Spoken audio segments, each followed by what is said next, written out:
कर्नाटक आज आलो आहे मी सांगली जिल्ह्यामध्ये आटपाडी म्हणजे हे पूर्वीचा दुष्काळ पट्टा होता, पण या ठिकाणी लिफ्ट इरिगेशनमुळे आता हे इथं हरित क्रांती झाली.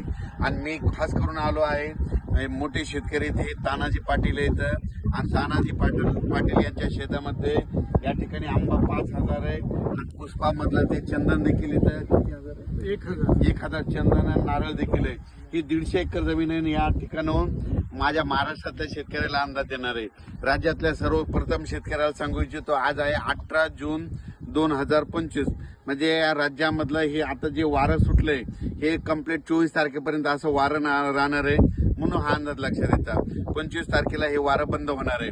पण राज्यात मात्र आज 18, 19 आणि 20च्या दरम्यान राज्यामध्ये सांगायचं झालं तर जळगाव जिल्हा, लातूर, जळगाव जिल्हा, नाशिक जिल्हा, त्याच्यानंतर संभाजीनगर, त्याच्यानंतर बुलढाणा, अकोला, अमरावती, वर्धा, नागपूर, भंडारा, त्याच्यानंतर परभणी, जालना, बीड या भागामध्ये सरी ह्या 2 दिवस मध्ये राहणार आहे. 2-3 दिवस राहणार आहे. खूप काही मोठा पाऊस पडणार नाही, भाग बदलत पडणार आहे, सरी पडणार आहेत आणि सोयाबीन पेरलेलं आहे त्याला जीवदान भेटणार आहे, म्हणून हा अंदाज लक्षात घ्यायचा. म्हणजे सांगायचं झालं तर विदर्भ, पूर्व विदर्भ आणि मराठवाड्यामध्ये 2-3 दिवस सरीचा पाऊस राहणार आहे, सर्वदूर नसणार आहे, म्हणून हा अंदाज लक्षात येतात. पण राज्यात मग पाऊस कधी येणार तर राज्यात मात्र 20 ते 24च्या दरम्यान राज्यात हवामान कोरडं राहणार आहे, वारं सुटणार आहे, तुरळक ठिकाणी पाऊस स्थानिक वातावरण पडणार आहे, म्हणून हा अंदाज लक्षात घ्यायचा. पण राज्यात मात्र 25 हे जे वारं सुटलेलं आहे हे सगळं बंद होणार आहे. आणि बंद झाल्याच्या नंतर राज्यामध्ये 25 पासून राज्यामध्ये परत पाऊस वाढायला सुरुवात होणार आहे. त्याच्यानंतर 25, 26, 27 पाऊस वाढत जाणार आहे. त्याच्यानंतर राज्यात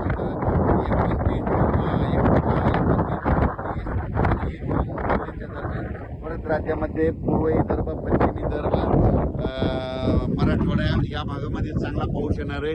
आणि जे राहिलेल्यांच्या पेरण्या त्याच्यात होती आणि त्याच्यानंतरून जर काही शेतकरी राहिले तर त्याच्यानंतर 10 जुलै ते 15 जुलैमध्ये पाऊस येणार आहे.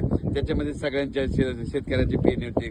ज्यांच्या शेतात ओला असेल तर स्वतः निर्णय घ्या, पेरणीची काही करू नका, कोरडा असेल तर करू नका, म्हणून हे लक्षात येतं. ओला असला तर तुम्ही तुमचा निर्णय घेऊ शकता. आणि हे जे आटपाडी भाग आहे तर या ठिकाणी हे दुष्काळ पट्टा होता. पण या ठिकाणचे स्वर्गीय आमदार साहेब माजी अनिल भाऊ बाबर यांनी काय केलं, लिफ्ट इरिगेशन केल्यामुळे या आता ठिकाणी म्हणजे आता या ठिकाणी टँकर सुद्धा बंद झाले, सगळी हरित क्रांती झाली. खरं त्यांचे उपकार या सगळ्या जनतेवर आहेत. म्हणून असं सगळ्या महाराष्ट्रातल्या शेतकऱ्यांनी म्हणजे आमदारांनी, खासदारांनी शासन असे पाण्याची व्यवस्था करायला पाहिजे, म्हणून या ठिकाणी सांगतो आहे. तर या ठिकाणी मी तानाजी पाटील यांच्या शेतामध्ये आलेलो आहे आणि त्यांची आंबा बागान, चंदन या ठिकाणी बघितलं. आणि या ठिकाणी महाराष्ट्रातल्या शेतकऱ्याला सांगतो, राज्यात फक्त 20 तारखेपर्यंत सरी राहणार आहे. आणि तुमच्या ह्या सांगलीकडे मात्र आता सध्या तरी पाऊस थांबलेलाच राहील. तुमच्या सांगली जिल्ह्यामध्ये एवढा काही पाऊस येणार नाही, म्हणून काही चिंता करायची गरज नाही. फक्त मात्र 28-29 थोडा पाऊस येणार आहे, खूप काही मोठा पाऊस सध्या नाही, म्हणून हे लक्षात घ्यायचं. ज्यावेळेस वातावरण बदल त्यावेळेस मात्र सांगलीचा देखील अंदाज दिला नाही. आणि हे आता 24-25 पासून ते 2 जुलैपर्यंत जे पाऊस येणार आहे ते आटपाडीच्या इकडे, आटपाडी जवळ येईल इकडे